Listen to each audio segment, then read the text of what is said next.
What is up, guys? Welcome back to the Crew 2, and in this video I'm going to take a look at the Ford Mustang Boss 429 Lime Edition. It's obviously going to be green because, the Lime Edition, but if you guys do want this car though, it is going to be level 13 in the Motor Pass. I would probably say this is not going to be like the highlighted vehicle. And then of course at level 37 we have one of the craziest looking Nissan GTRs ever, so I would probably say a lot of players are most likely going after this GTR and or the Bugatti, and the 429 Lime Edition's most likely falling behind by just a bit. Now to be honest, I wouldn't say it's going to be the looks of this car that make people not like it. I'm actually going to say it's probably the overall performance of this car. I will get into more of that here in a second, but one thing I do have to admit though, guys, the overall look of this car is pretty dang nice though.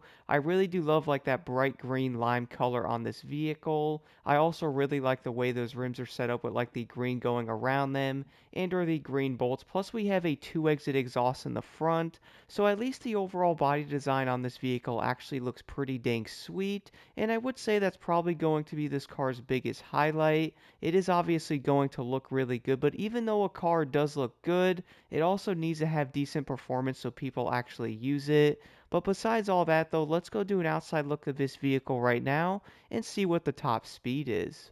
So when arriving outside with this Mustang, guys, one thing I also notice is how nice the body kit on this vehicle actually looks. We all know some of the vehicles on this game have some terrible fitment, like that lovely 765. That thing was honestly terrible. So seeing a car with a great fitment like this actually looks pretty dang good. But of course, having a car with a great body kit, it also needs to have performance. I really do think this Mustang is going to be one of the weirdest cars I've ever driven on this game, and I really do feel like a lot of people are also going to feel the exact same way. But if you did want to cruise in this vehicle, at least it does look awesome, and it also has that V8 sound.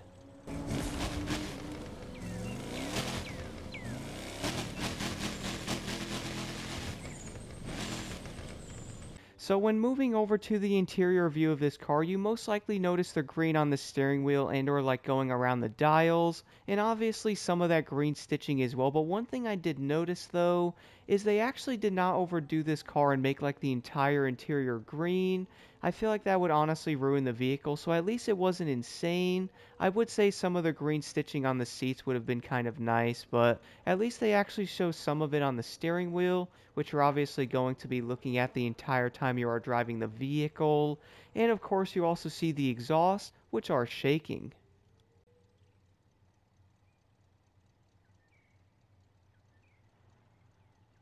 I really do feel like every time I'm on this highway I see random cows running across the road. I really don't understand why there's always like donkeys and stuff over here, but nonetheless guys, if I don't run into this bus, let's go see what the top speed of this car actually is. So of course the Mustang is going to be a 5-speed, which to be honest I'm really not the biggest fan of these cars, at least in the past anyway. I do know like one of the most used street cars right now is obviously a 5-speed, which is of course the Countach. I personally haven't really run that car that much, but I do understand how these cars are actually kind of decent. Like, they're not terrible. I would just prefer like a 6 and or 7 speed because it is easier in manual. You can also find yourself in the right gear a tad easier around certain corners, but the more I actually use this car though, guys, the more I actually start to like these, and I may have to test out more of the 4 and or 5 speeds in the future, but let's see what the top speed of this Mustang actually is with a Nitrochemist set. So hitting it now. So right now hitting 255. It was 256, 257. So I hit 259 miles an hour going through most of my nitrous. I would probably say that's going to be like the overall top speed, like 258 to like 260, which is going to be insanely similar to like the Countach and or the Superleggera. But the biggest thing about a higher top speed, can this car actually handle?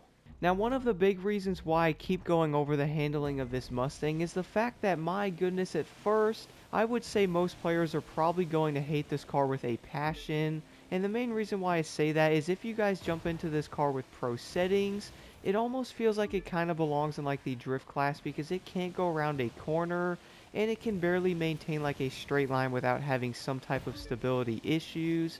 Now, one thing I did notice as well when driving this car is after tweaking it, I would say it's not going to be as terrible as I originally thought, but I do feel like a lot of players are not going to want to mess around with like the handling and or pro settings. For example, some of the cars on this game you normally can throw on like some pro settings and the car is going to be just fine. I actually don't normally mess with the pro settings on my vehicles that much, and I do tend to drive pretty dang good with them. I'm sure they could probably be improved in some way, but I normally throw on like the same base pro settings on most of these cars, and they do tend to do pretty dang good. But the 429 Lime Edition was definitely not one of them, my goodness, guys. Like, for example, I threw on those pro settings, and I immediately went, what in the world is wrong with this car?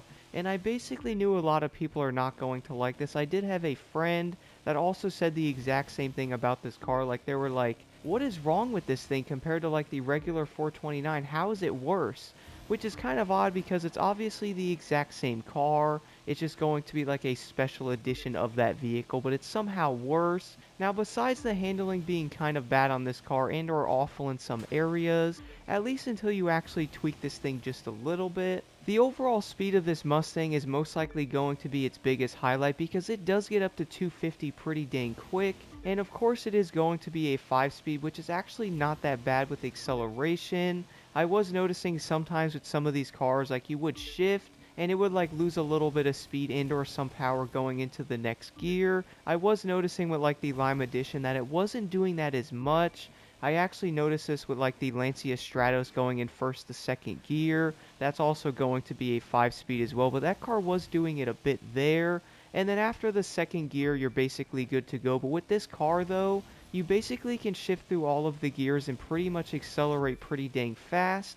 But the problem with that though is yes, the car can get up to 250. Your biggest nightmare is going to be the corners because it really does slide pretty often.